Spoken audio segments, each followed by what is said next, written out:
Hello students, कैसे हैं आप सब। आई होप आप सब अच्छे होंगे। आईसीटी वर्चुअल क्लासरूम में आप सबका स्वागत है। मैं विकास। बच्चों, क्लास 11th का मैथ्स हम कर रहे हैं। चैप्टर है आपका स्ट्रेट लाइंस। तो इस चैप्टर को हमें कंटिन्यू करना है। तो यहाँ पे पिछले सेशन में हम कर रहे थे स्लोप ऑफ अ लाइन। ठीक है, एक स्ट्रेट लाइन का स्लोप कैसे निकालते हैं ये यहाँ पे हम समझने की कोशिश कर रहे थे। तो उसके लिए यहाँ पे जो एंगल है, एंगल थीटा है, वो काफी इंपॉर्टेंट है। अब अगर स्लोप ग्रेडियंट समझें तो वो क्या होता है, एक बार इसको आप रिवाइज कर लीजिए। हाँ, स्लोप और gradient of a line. If theta is angle of inclination, theta क्या है, एंगल ऑफ इंक्लिनेशन है एक लाइन एल का, then tan theta is called slope. तो टेन थीटा को हम क्या बोलते हैं, स्लोप। इसको m से रिप्रेजेंट करते हैं।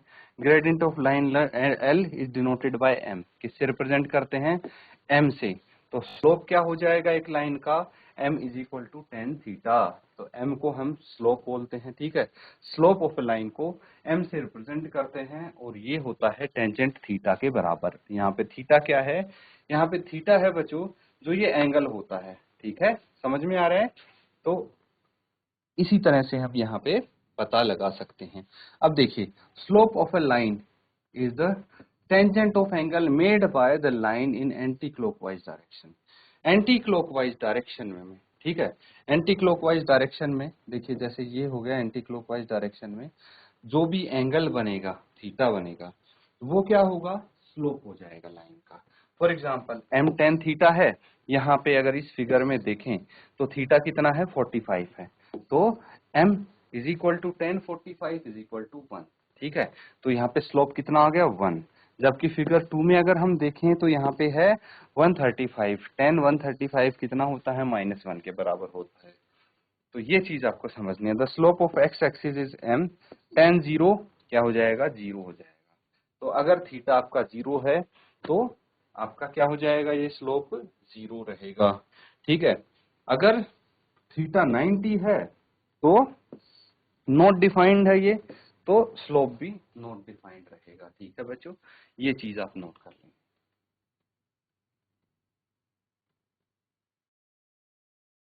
तो ठीक है बच्चों, यहां तक चीजें समझ गए।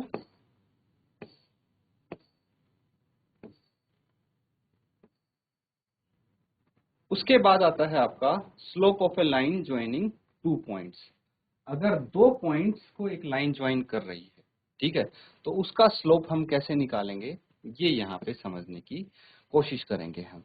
तो चलिए इसको हम थोड़ा डिटेल में स्टडी कर लेते हैं। सबसे पहले हम यहाँ पे करने वाले हैं स्लोप ऑफ ए लाइन। ठीक है, स्लोप ऑफ ए लाइन यानी रेखा की ढाल जिसको हम बोलते हैं। तो इसको हम m से रिप्रेजेंट करते हैं। और क्या होता है, जैसे कोई अगर लाइन है आपके पास, ये x एक्सिस, ये y एक्सिस, ये अगर थीटा है तो स्लोप क्या हो जाएगा, m is equal to tangent theta. ये समझ लीजिए, ये स्लोप है अगर ये थीटा दे रखा है। तो ये चीज समझ में आ गया। यहाँ पे थीटा पता होना चाहिए आपको। लेकिन अगर थीटा नहीं दिया तो स्लोप कैसे निकालेंगे, ये चीज समझेंगे हम। Slope of a line when coordinates of two points are given।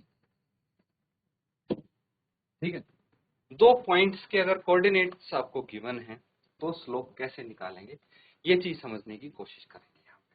ठीक है,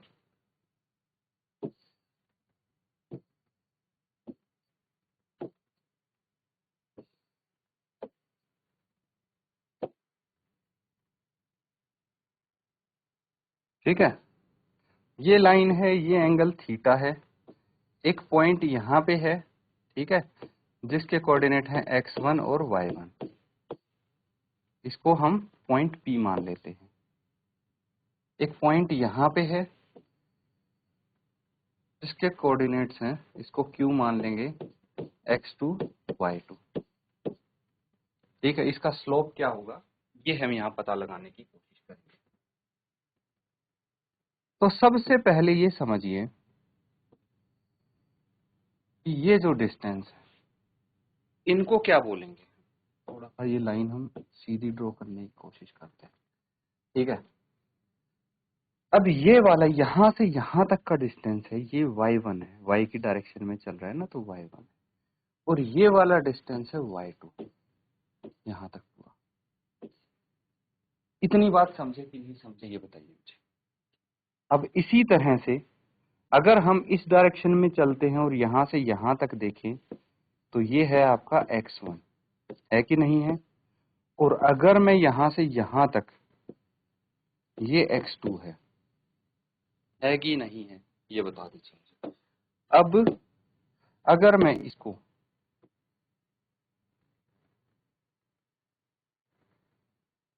ये देखिए ध्यान से, देख पा रहे हैं, थोड़ा सा मैं डार्क कलर से इसको मार्क कर देता हूं, अब आपको क्लियरली दिखेगा। ये एक ट्रायंगल बन गया।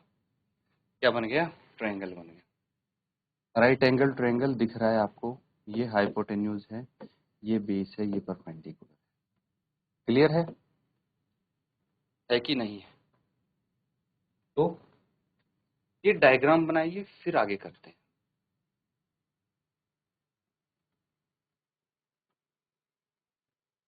तो बच्चों यहां तक नोट कर लिया सबने? ये पता है ना, y एक्सिस है, ये x एक्सिस है, इसको तो बताने की जरूरत नहीं। अब देखिए, मुझे बस इतना बता दीजिए कि जो टेंजेंट थीटा होता है, बिकॉज टेंजेंट थीटा किसके बराबर होता है? परपेंडिकुलर बटे बेस के बराबर होता है कि नहीं होता? होता है ना। Tangent theta is equal to perpendicular बटे बेस। अब देखिए, यहां पे अगर टेंजेंट थीटा देखें हम, परपेंडिकुलर ये है, इसकी वैल्यू अगर x और y की टर्म्स में निकालें तो क्या होनी चाहिए, ये समझते हैं हम। तो ये इसको थोड़ा आप और लाइन को रिवाइज कर लेंगे। Slope of a line when coordinate of 2 points on the line are given, coordinates of any 2 points, ये लिख लेंगे। कोऑर्डिनेट ऑफ एनी, कोई भी 2 पॉइंट इस लाइन पे कहीं पे भी गिवन हो तो उनके कोऑर्डिनेट हम कैसे निकालते हैं, ये यहाँ पे बताने की कोशिश की गई। अब देखिए, इसको समझते हैं। ये है आपके पास परपेंडिकुलर। परपेंडिकुलर कितना होगा, क्या कोई आइडिया है आपको? देखिए ध्यान से देखना, ये पूरा है y2 और यहां से यहां तक अगर मैं सिर्फ इतने की बात करूं तो ये y1 है, क्योंकि ये दोनों बराबर हैं, है ना। अब देखिए, ये y1 है, ये पूरा y2 है। मुझे अगर इतना पोर्शन चाहिए तो इसको मैं y2 माइनस y1 बोल सकता हूं कि नहीं बोल सकता? बिल्कुल होगा ये, है ना, y2 माइनस y1। सिमिलरली ये पूरा का पूरा x2 है, ठीक है, और यहां तक x1 है। तो सिर्फ मुझे अगर इतना पोर्शन निकालना हो ये वाला, तो इसको मैं x2 माइनस x1 बोल सकता हूं कि नहीं बोल सकता? ठीक है, तो अगर परपेंडिकुलर की जगह में ये वैल्यू सब्स्टिट्यूट करूं y2 minus y1 divided by x2 minus x1, तो कोई दिक्कत तो नहीं है। अब यहाँ पे इसको सॉल्व करके देख लेते हैं एक बार। मान लीजिए कि पॉइंट्स हैं, लेट पॉइंट्स बी, पी मान लेते हैं यहाँ पे,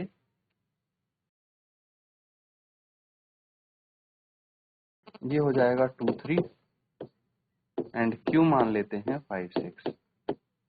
ठीक है, तो यहाँ पे वैल्यू सब्स्टिट्यूट करो, tangent theta is equal to y2 कितना है, 6 माइनस 3 बाय 5 माइनस 2, कितना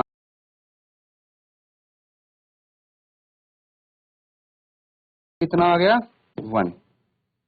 अब टेंजेंट थीटा 1 किस पे होता है, मतलब because tangent theta is equal to 1 at theta is equal to 45। जब थीटा 45 डिग्री का होगा तभी तो इसकी वैल्यू 1 आ गई, therefore m is equal to 45 degree. 45 degree आ गए, है ना। तो यहाँ पे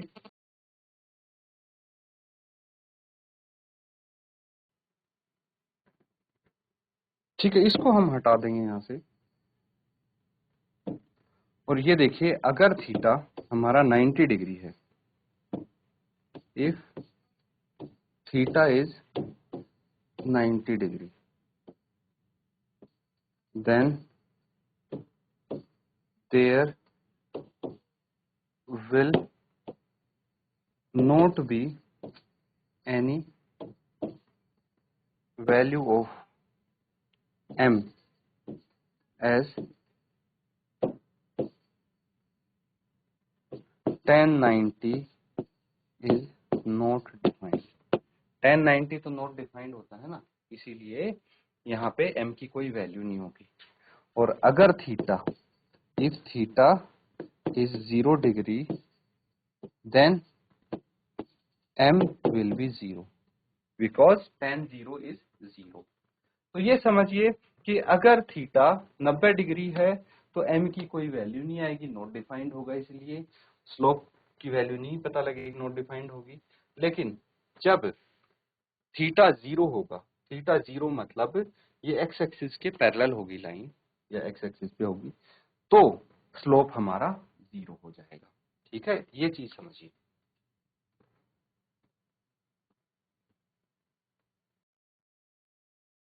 ये नोट कर लिया। चलिए अब समझते हैं हम कंडीशंस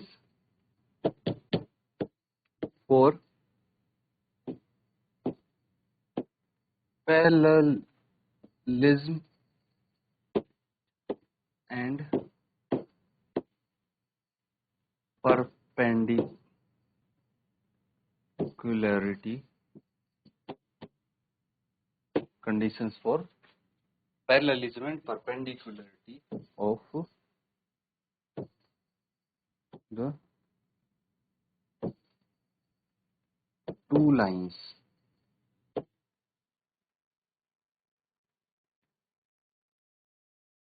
ठीक है, दो लाइन जब पैरेलल हों या परपेंडिकुलर हों इन टर्म्स, तो उनके स्लोप कैसे होंगे, टर्म्स ऑफ स्लोप्स। ये समझते हैं। सबसे पहला पॉइंट आता है when two lines are parallel। जब दो लाइंस पैरेलल होती हैं, दैट मीन्स अगर हम ये लाइन ड्रॉ करते हैं,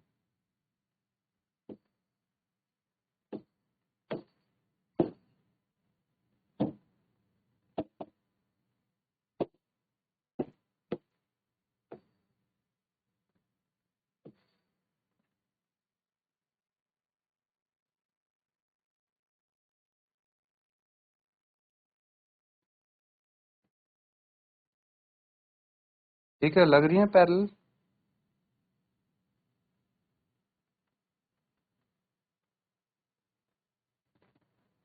ठीक है, तो यहाँ पे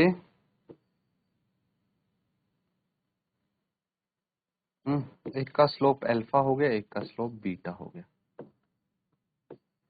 ये नोट कीजिए।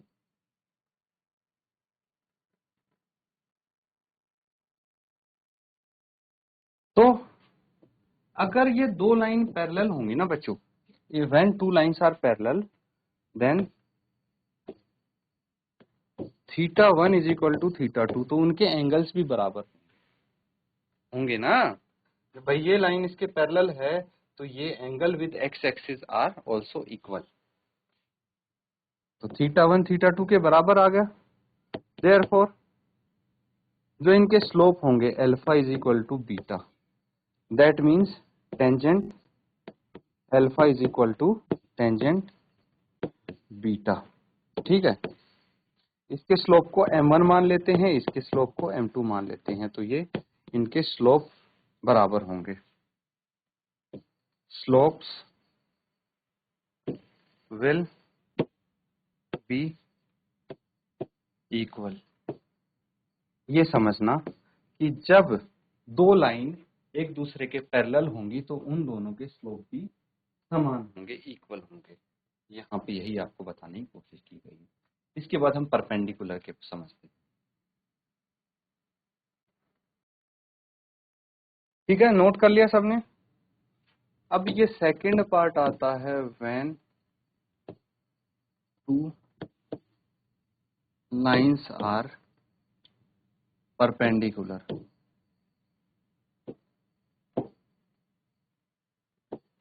जब दो लाइन परपेंडिकुलर, कहने का मतलब ये है कि जब दो लाइंस, एक तो ऐसे हो गई,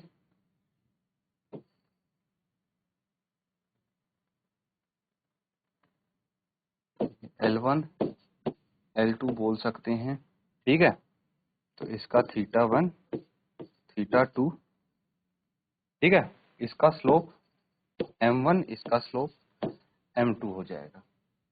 तो मैं यहाँ पे डायरेक्ट लिख रहा हूँ m1 into m2 is equal to -1, that is m1 is equal to -1/m2, ठीक है।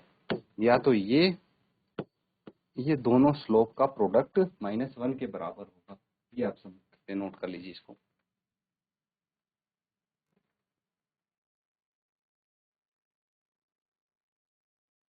समझ में आ रहा है? अब देखिए, एंगल बिटवीन टू लाइंस, दो रेखाओं के बीच में कोण कैसे पता लगाते हैं? कोई भी आप दो लाइंस ले लीजिए, एक तो ये हो गई, ठीक है, और एक ये हो गई। तो हम इनके बीच में कोण कैसे निकालेंगे ये समझते हैं।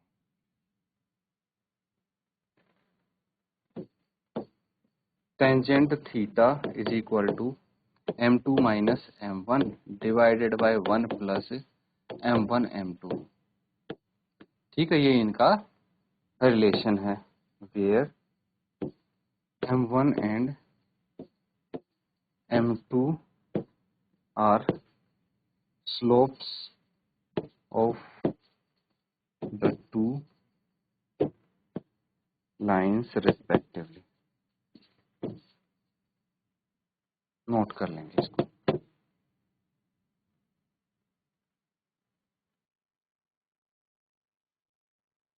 तो बच्चों यहाँ पे हमने सीखा कि भाई कोई भी लाइन है उसका स्लोप कैसे निकालते हैं। अगर आपको एंगल दिया है तो, ठीक है, एंटी क्लॉकवाइज एंगल को मेजर करते हैं फ्रॉम एक्स एक्सिस और हम उसका स्लोप निकाल लेते हैं टेंजेंट थीटा की हेल्प से। या फिर दो पॉइंट्स दी हों किसी लाइन पे कहीं पे भी और उनकी हेल्प से स्लोप कैसे निकालते हैं ये सीखा है हमने। जब दो लाइन होती हैं, पैरेलल होती हैं, तो क्या उनके स्लोप्स के बीच में रिलेशन होता है, परपेंडिकुलर होती हैं स्लोप के बीच में क्या रिलेशन होता है, या फिर कोई भी दो लाइंस आपको गिवन है उनके बीच में एंगल कैसे निकालते हैं, ये डिटेल में हमने डिस्कस किया है आज। तो बच्चों इनको रिवाइज जरूर करें। इसी के साथ आज का सेशन यहाँ पे एंड करते हैं। Thank you and have a nice day.